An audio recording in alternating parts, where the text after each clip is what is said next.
Hi, welcome to another exciting episode of the Andre The Beast Crayton Show with my beautiful celebrity co-host, the host of the newest high-powering podcast, Jessica Javen Talk. Welcome to the show. Thank you, Andre. I'm so happy to be here. We've been working a lot on that podcast, and I'm learning so much. Let me hit the right song for the right occasion. Working 9 to 5, but you said it's more than 9 to 5. 9 to what? 9 to 10. You got a new podcast coming out. Tell the viewers a little bit about it, how it came to be, and the whole 9 yards. Give us a little bit of insight on that. It came out from my transformation with myself and wanting to empower other people to do the same and to realize that they have much more power and access to things that they are aware. So bringing this awareness out there and bringing all these extraordinary people to talk about extraordinary things on the podcast will empower people around the world to tap into that in their own lives. And I'm feeling all that energy over here, man. That's like, whew, that's too powerful. Me too. Debuting this spring. That's right. Okay, I'm excited. But I'm even more excited about the next guest we got on the show. Now, I've been following her on social media, and she has deep connections to Kenny G, which this ain't about Kenny G today. Oh, man, I love Kenny G. I love Kenny G too, but it ain't about Kenny G. He got to book his own time. You know what I mean? Right. We'll send him a link and let him handle his business. But yes, just imagine having a mindset that filled with resilience, that no matter what obstacles stand in front of you, you're gonna achieve. Nothing's gonna hold you back. Can you imagine that? That's freedom. That's like power and freedom at the same time. Total freedom. That's called beast mindset. Yeah. You know, if something's in front of you, you got to figure out, am I going under it? Am I going around it? Am I going over? Or more importantly, am I just going to kick it the fuck out the way? You know what I'm saying? right. We have a young That's lady, right. on the show that has definitely done that and a hell of a lot more. And she's here to tell us that truly beast mindset story. Introduce our guest. Oh, it's such a pleasure. Katina Ann, welcome. Thank you. Thank you so much. Before we get started, look, I'm getting goosebumps. When I hear somebody doing the shit that she's doing, man, I'm like, wow. You know, because when I hear people with that beast mindset, it just, it's almost electrifying. You know what I mean? You feed off of what they're feeding. And more importantly, not bringing any negativity. Tell the viewers a little bit about you, Katina. All right. So my name is Katina Ann. I've been in healthcare for over 25 years. So been around the globe. I do a lot of different things. I'm an entrepreneur in so many facets of things that I do. And I guess, that beast mindset is that whatever, and this is for everyone, whatever you set your mind up to do, you do it. You don't let obstacles get in your way. And that's my mindset. That's what I was driven to do at a young age. And I continue to do at an older age. I'm not saying my age, you guys, and just keep moving with it. So I'm one of those people that I don't stop. I have resilience. And you know what? When I get my mind to it, I'm in that beast mode. You speak on resilience, and you speak about always, and this is something I found out about people that have that mindset. It's forged. Notice how I use that word. It's forged in you when you're young. And I think a lot of times you don't realize that. I think great people like that deal with a lot of situations growing up, but they're able to really look at it, internalize it, and really know how to put it in its right perspective.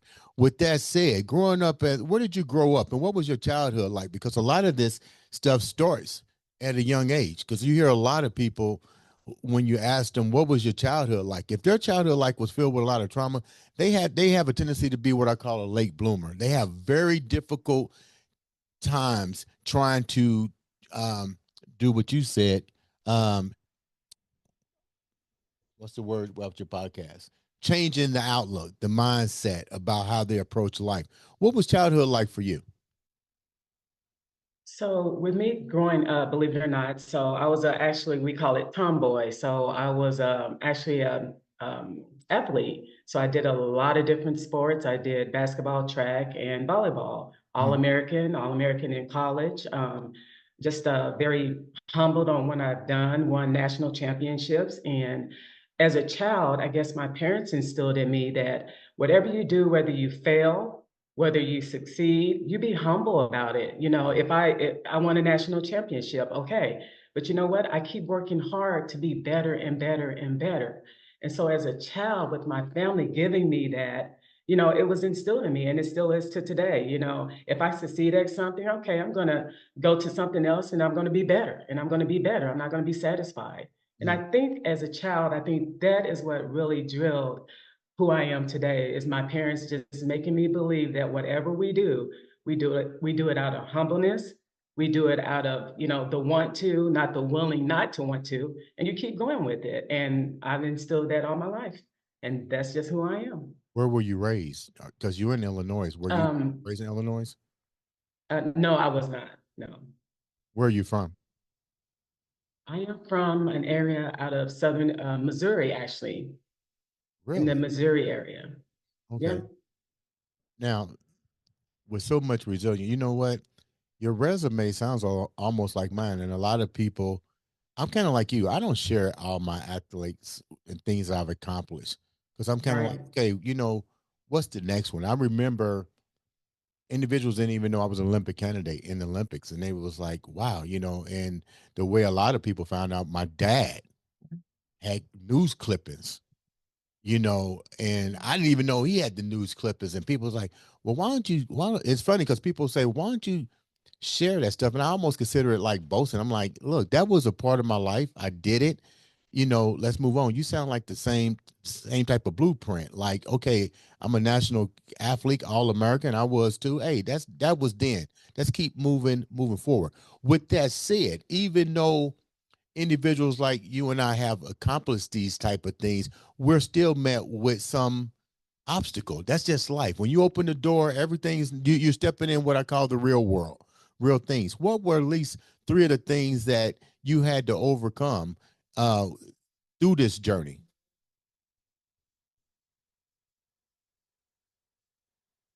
Katrina? Katrina?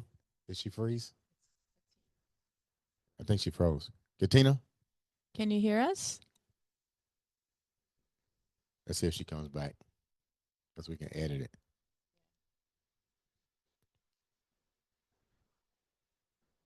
Check 1 2. Check. Do me a favor if you can hear us, just log out. Yep.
Hi there. Can you hear me?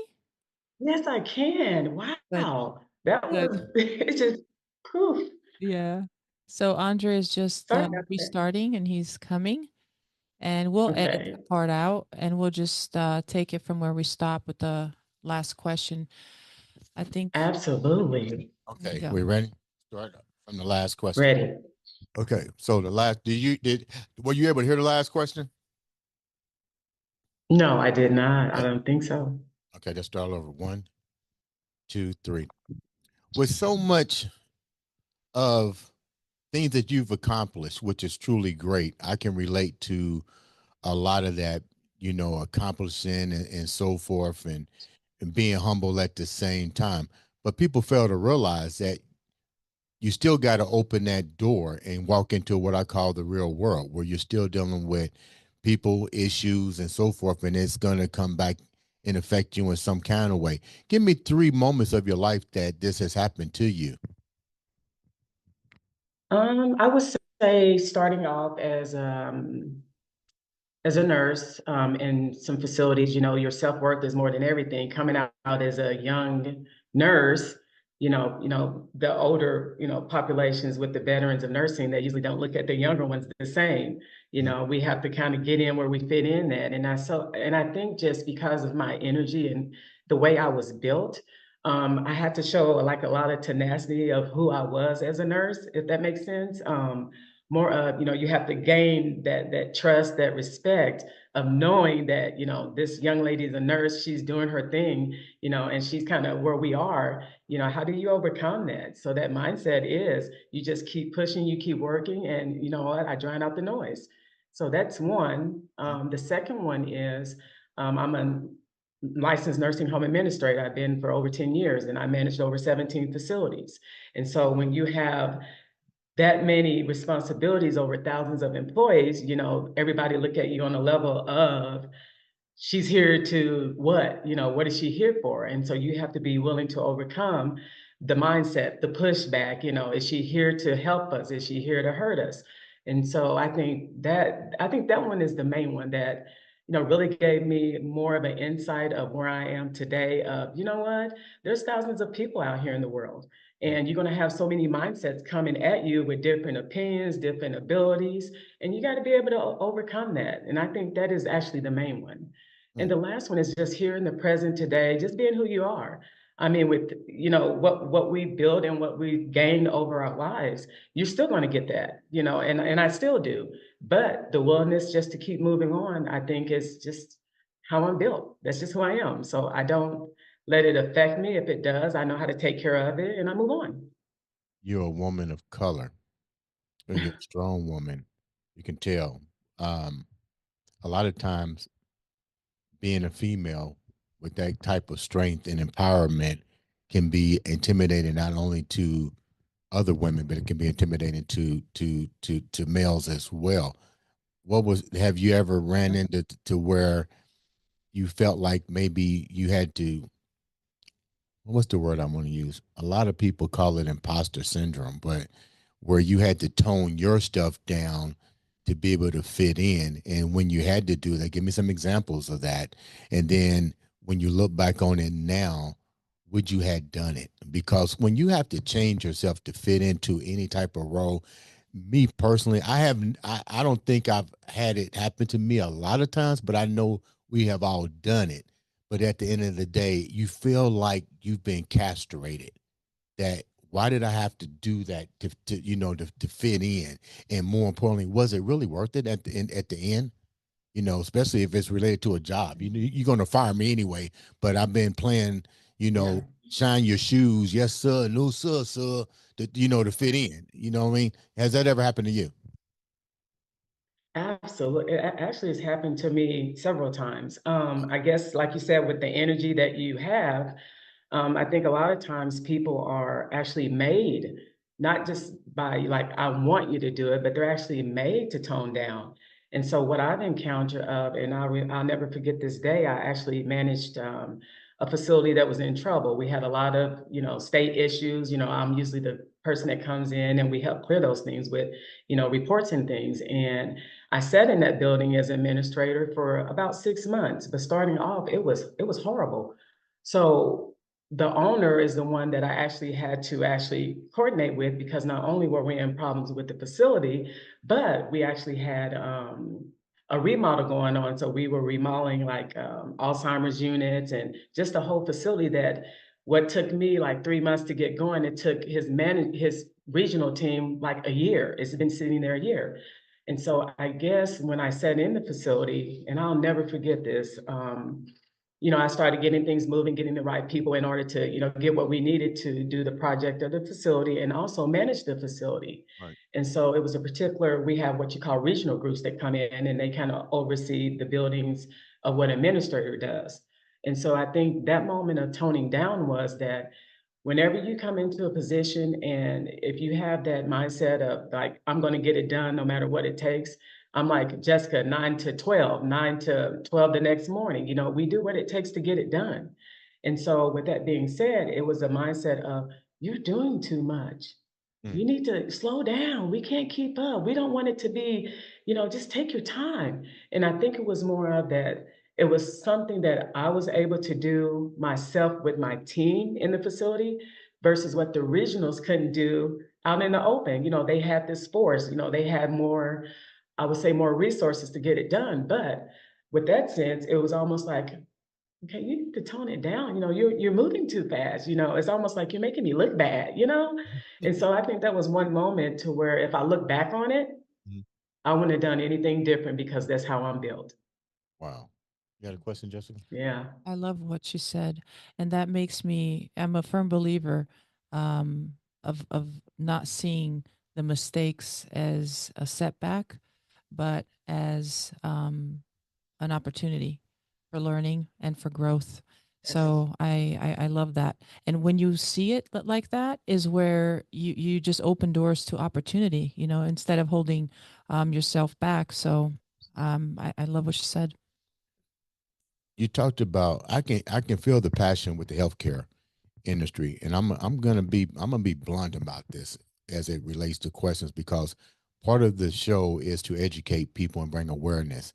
And when you don't know something, we should be a resource of information with our guests to share. You've been in the health industry and you mentioned overseeing projects and so forth, especially when you're dealing with stuff like Alzheimer's units and in the age and so forth. What are some of the most heartening things that you had to live with and see? And how did you, and because you've seen these things, were you able to set in motion change with what you've seen with the amount of experience that you've had in this arena? In the healthcare field. Yeah. Okay. I have, and I think one of the hardest thing that, and I see it still, even though I'm not specifically there because I do so many things, but it's more of what it is now versus what it used to be. So Mhm. back in my day, we had that level of you get in, you do your job, you take care of the people, and I'm all about people, ethically, I'm compassionate. And so if I have an elderly or Alzheimer's unit, or if I see someone in need, that's just who I am. But in the healthcare arena, I see so many now to this day that there's no compassion there. I'm not speaking for everybody, but just the way it's built today, Mhm. it's hard to see, where we are now and where we used to be. And I think the level of just the respecting of, for me, the elderly and being in these type of facilities in the healthcare, I mean, it really hits home to me. It's like, I wish you could save the world, but you can't. You can't save people's mindset of, this is just a job, I'm going to do it and I'm going to go home. It's about when you're expected to take care of humans, that's what you do. And I think that's the hardest for me. That is actually the hardest for me, Really? being in the healthcare field. Now, you're not currently in the healthcare field anymore, correct? Yes, I do. I contract also in the healthcare field, correct? Yes. As a contractor, what are some of the things that you have to change when as a contractor? Like, what are some of the things that the most difficult parts of your role? Are you going in there revamping pre-existing medical facilities, or you implementing new policies? Like, exactly, tell me a little bit about what you do. So in the healthcare side of it, we implement policies, we implement medications, because I'm a doctoral student. We implement, if the person's not getting what they need in this plan of care, we're able to go and adjust that and fix that to their specific need. So we travel to these facilities just to make sure that, their medications are good, that their plan of care is good, that the facility, they're structured to take care of these people the way they should be, and that's what we're contracted to do. So we offsite ourselves as, people of, I would say, advocates also, even though it's our jobs, we are advocates, of these people in the facilities. So that's kind of mainly what we do. We go in and we implement. We implement medication changes, is this right? Do we need to send them to the hospital? So we do those kind of things. What's suffering in the field? I know patient Uh, and compassion. I just left the hospital 5 weeks ago with a knee surgery, and they were more focused on me going home to get treatment as opposed to staying in the hospital. In the tripped out part about it, this is the question they asked you before you have that, and I thought it was really cool because they say in the class, and it's like, is there anybody to take care of you after surgery? And I clearly was like, no, you know, well, we're going to keep you overnight. We're going to make sure that you have a place to go, care, or you can find a place. So I found a place. Long story short, I found a place. And I remember coming out of surgery, and they make you walk, which, your whole leg is paralyzed. Look, I felt like Superman. yeah. You know how it is. I felt like Superman shit. I was like, fuck, wow, I'm moving, man. I'm trying to run. I'm doing everything. But I keep forgetting, I'm doped up. Yes. I'm doped up. Yes. So this is I'm gonna finish this story so it makes sense so you can understand exactly where I'm going with this question. So Okay. I'm walking back to my room, and I'm like, and I remember the lady said, "Man, you're doing really good." I said, "Well, that's good because that way when I go to the nursing home that has me a bed already and they got rehab, I do great. I got my whole plan worked out because I did it prior knowing I'm gonna have the surgery." The lady said, "What are you talking about? You're not going to know. You're not going nowhere. You're going home." I said, "Pardon me?" I said, "No." I said, "I was clear with my treatment plan, my aftercare plan." Yeah.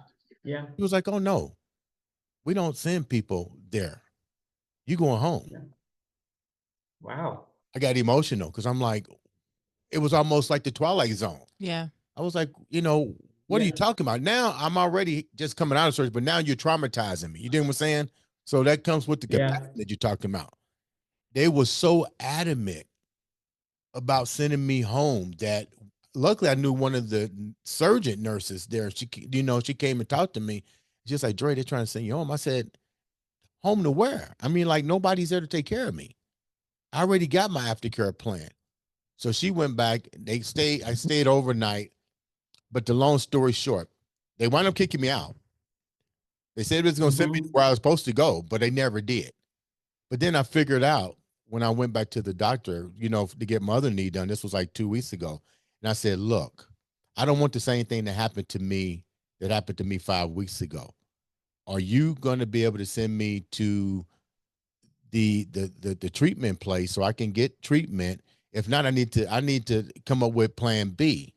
And he said exactly what I said.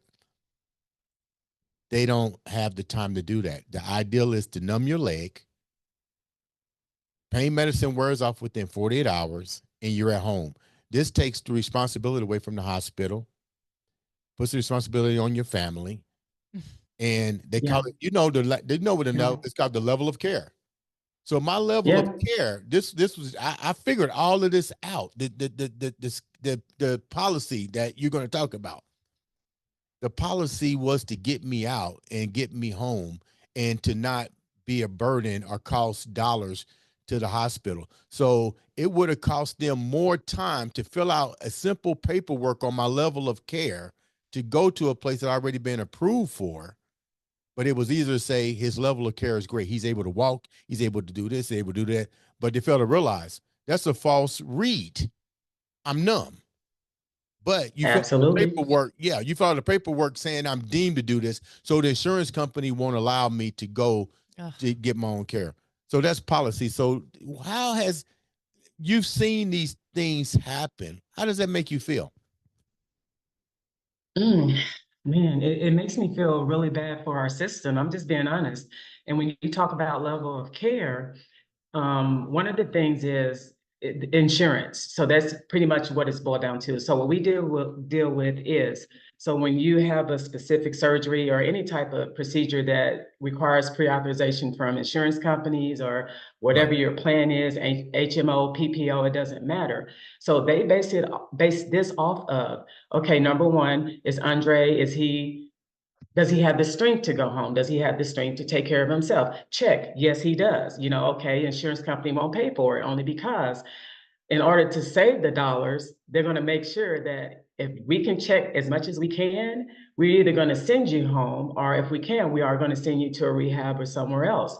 And I think that's the most difficult thing, is that we have insurance companies actually, how do I want to say this? Making decisions for our care. And I think that's a little scary because, like you said, it could be that I may come out of the hospital a little bit better than you, but what is it for the insurance to decide, where we are? And I think that's the most heaviest thing that we deal with in our facilities. It's always about the insurance. And if you don't have insurance, watch out. You will go home Wow. with no help. Wow. Yeah, that's the hardest in our field. How do what needs to be done to change it? You've been in the field long enough. I What has think to be done to change it? I feel that, it's a system. It's a system throughout our United States. And one thing that I always advocate and tell my clients all over the world where we go is you have to advocate for yourself. You have to know what insurance you have, number one, because if you get any kind of plan, they're going to tell you anything just to get your money for your premium. So you have to be diligent as a person to be able to understand what is it that it takes to require if I have to go to a nursing home. So we got to do a little bit of homework ourselves. Mhm. We can't leave it up to the system because they're not going to tell us. Yeah. So I think the most important thing is the empowerment. Like Jessica, I can't wait to see your podcast, is making sure that you know what it is about your insurance or whatever it may be. Don't wait for the system, the doctors, the hospitals. You need to be an advocate for yourself, and you need to have a voice for yourself. And I think that's a lot of what's missing. We don't have a voice for ourselves because we don't know. We need to take the time out to get our resources and know where we stand. Even if we don't have a knee surgery, we need to know where we are with our health insurance plans. Understand it, because they're not going to tell you. Wow. And you know what? You're 100% right. That really, I'm gonna be honest, Katrina, that scared me. I'm still scared because I have to go back in Yeah. what 5/12, right? Yeah. Yeah, and I'm still petrified because I did file a complaint. I did, put out, like you said, took the thing and Oh, did wow. stuff. Yeah, because I was Yeah. pissed. I mean, I'm a grown man. I'm crying because this is that's called an invasive surgery. I don't know what's about to happen, Yeah. especially when I go home and there's nobody that this. What if I fall? But I already told you, Absolutely. I already told you these things were like manifesting over and over in my mind. I'm thinking, wow, if they're treating me like this, me who's strong and fit, and you're sending other people home by falsifying their level of care based on the fact that they're doped up and they have 48 hours to stay this way, and then Yeah. once the pain meds wear off, what if they fall at home? No, it's a lot. My It's a lot. my husband was in a car crash. He had spinal injuries. One was completely severed, and the other one was cracked. So Ugh. he has rods and pins on his lower back. Oh, my. Almost died. But anyways, when he went from the surgery, hours after we got to the hospital, after the surgery, they were going to take him to another unit, I think, to check his lungs now because they were concerned about maybe collapsing or something. I wasn't sure. And thank goodness I was there, and I had friends coming, and then my friend said, "You make sure you tell this group of people that are taking care of his lungs, this unit, that he just had spine surgery or something like that," because she said, "You see, it's a different part of the hospital, and sometimes they just go over the paper so fast and they don't know." Um, and I'm sorry, he had also a broken rib. That's what it was. It was the broken rib. Oh, wow. And when I went in and before they took him to check his lungs, I said, make sure that when you're moving him to this bed over here, that you're being gentle because he has broken ribs too. Oh, okay. Thank you for letting me know. Mm. Like they didn't know. Yeah. The miscommunication. Yeah. If you're not there, you don't have Yes. something with you, and then you're all doped up. Who's gonna advocate for you? That's right. I'm going to ask this question Wow. to you. I can see how you bring your process of empowerment into the work field. But what are you mostly passionate about? What are things that really get to you that keeps your engine going? Man, You gosh. wasn't prepared for that. When you Um, walked through that door, man, I think what am I? Gosh, I'm passionate about a lot of things. I think just being in the field of empowering others in general. I get joy out of just knowing that if I'm able to just lend a voice to someone right. to move further or just to motivate them or excite them or, hey, you started this. How did you do that? That's what I'm compassionate about. That's what I love. I mean, I thrive off of that stuff. That's just who I am. What was one of the biggest joys for you with helping and empowering individuals? An example of somebody or a situation that was completely collapsed, and you came in and just basically used your energetic superhero powers to make a difference. Mhm. I think one would be just, like Look, I she said, said, she look, in look, she said, I think one. the That means that means I you think got many. Look, you said, well, let me. well, there's many, but there's one particular area that was way out there in a field. It's all about healthcare because that's what I'm compassionate about, and I think that this one, I think we saved the day. We had a lot of we didn't have any staff. You know how you come into a facility, you have all agencies, so we're paying them 10 times the double amount of money. It's all about money in order to survive, make this facility survive. Right. And so when you're working 80% on staffing and 5% on just regular employees in your facility, that's hard because it goes back to what Jessica said. You have that level of care and you have someone coming in that don't even know your patients. That's tough because, hey, you didn't know Mrs. Jones used a Hoyer lift in order to transfer. And so you drop people, so that's important. That's very important. It's important to the state. So I think this one, I think, just left me to the end of, you know what? If I can't be more proud of anything else in my life, this did it. So 80% agency, 1% our staff, we were able to turn that facility around in 4 months with no agency, from nursing to nurse aides in general. And I think being an advocate for patients, I think that was it for me. I think that's a check mark for me. I'm going to carry it for the rest of my life. We were able to provide people that can come into the job, be our own employees, and not worry about the lack of level of care. That did it for me. How Amazing. widespread is this? How widespread is are these issues throughout the United States and abroad? Like we're hearing so much about healthcare. It's always been a political platform for politicians to rise on, but let's get real. It should be able to be a simple fix. It should be able to be a Yeah. simple Yeah. fix. What do you think about that? It's not a simple fix. This is everywhere. It's abroad. It's internationally. It's everywhere. And I think until politicians or the United States or families, people advocate, for what's real in these facilities and in healthcare, is going to continue to be this, this up and down.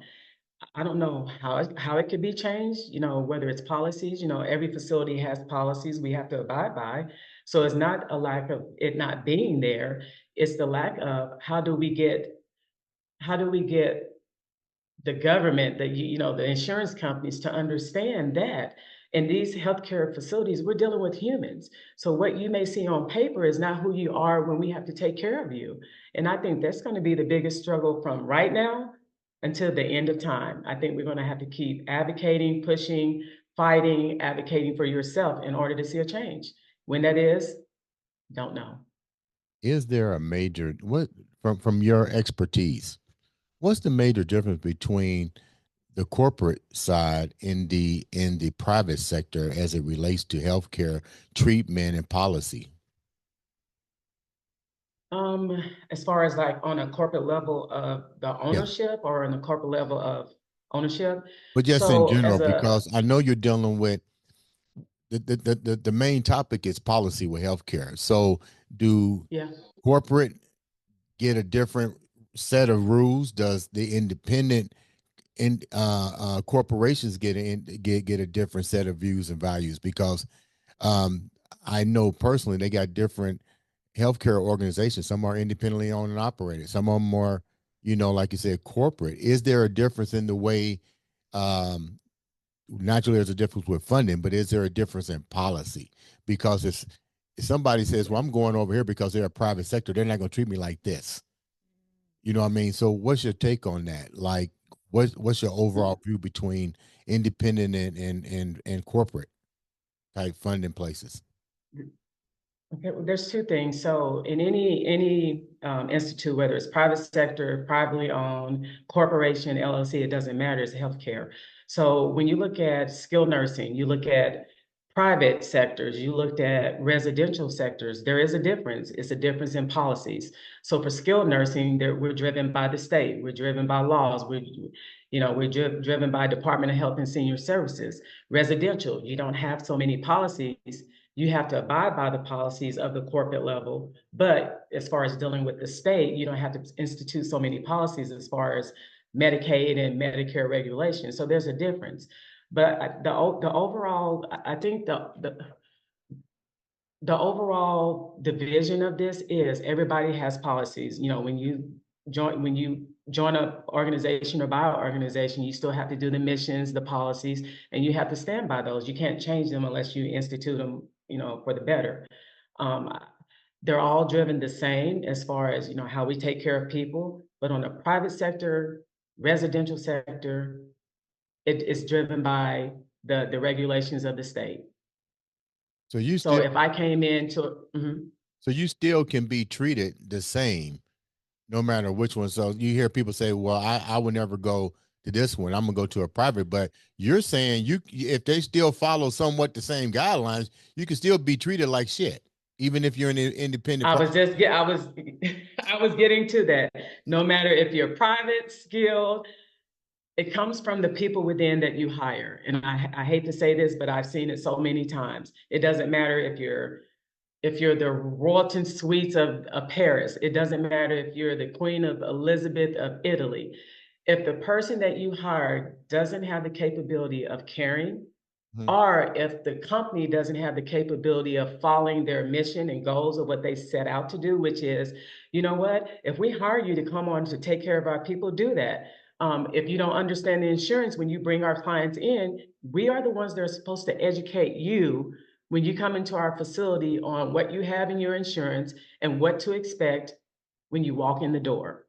Doesn't So this if they're not doing that, that's where it fails.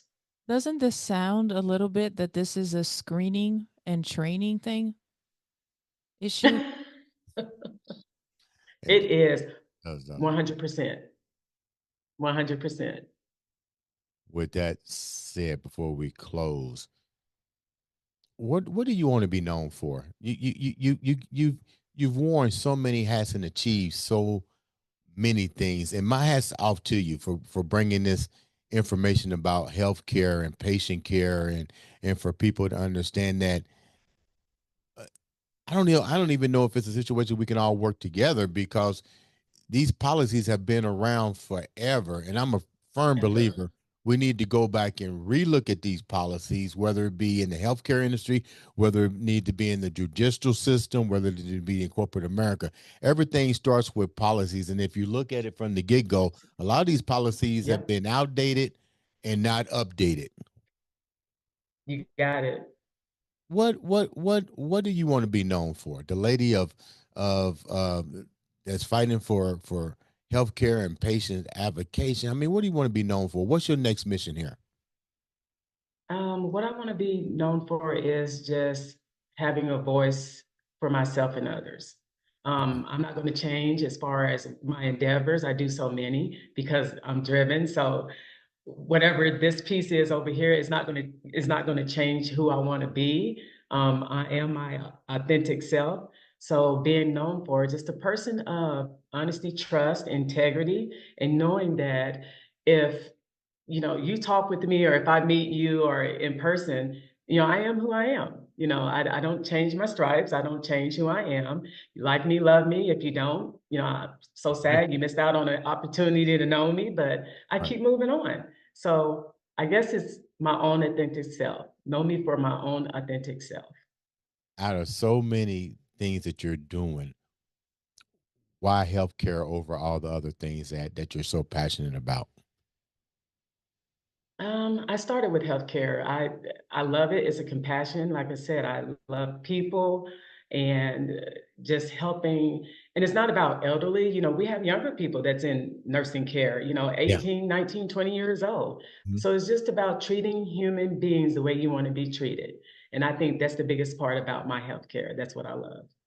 I'm a people person. I love it. And knowing people and others, healthcare is my thing. I love it. I love it. Such a great story.